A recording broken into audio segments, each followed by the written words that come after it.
Hey Bloomerinos, look at the cute ribbons here. We are mixing pink with bright yellow and we are going to have a blast creating some bows out of this ribbon.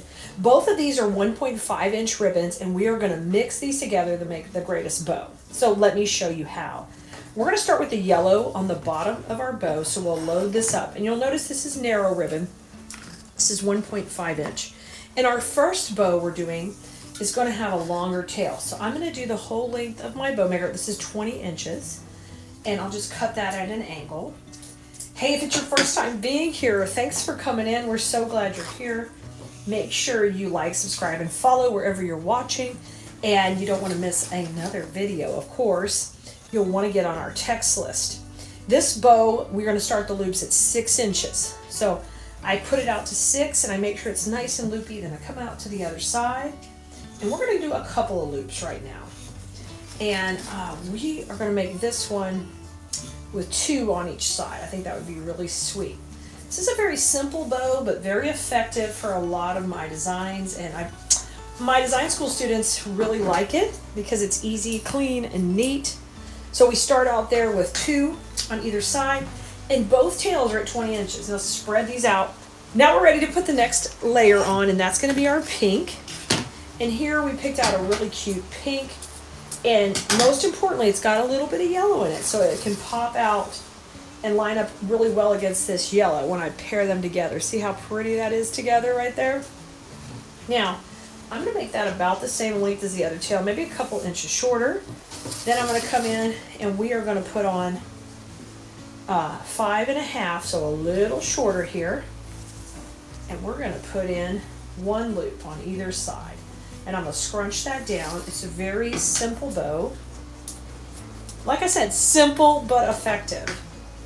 Y'all, and grab a spot on the text list at 832-734-5201. Just text us and we'll make sure we send you out a text whenever we put out new content.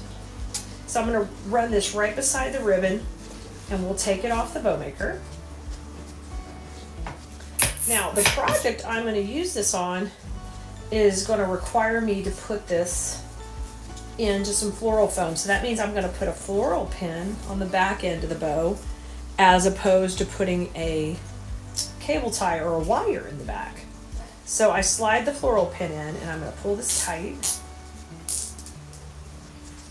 And then I'll just trim this off.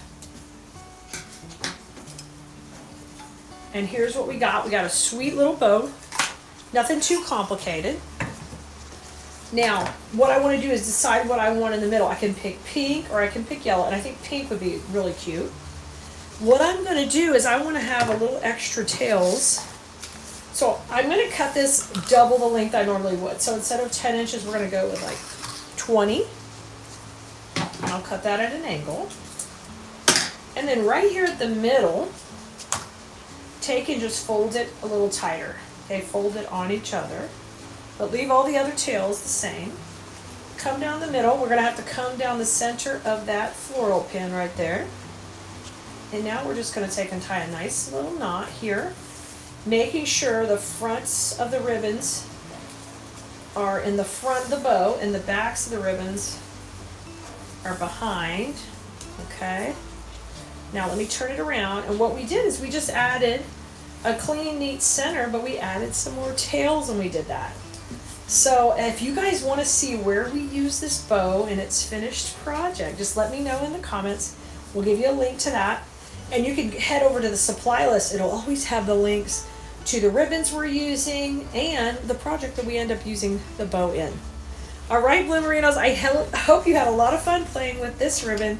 I sure did. I'll see you next time for more bow making fun.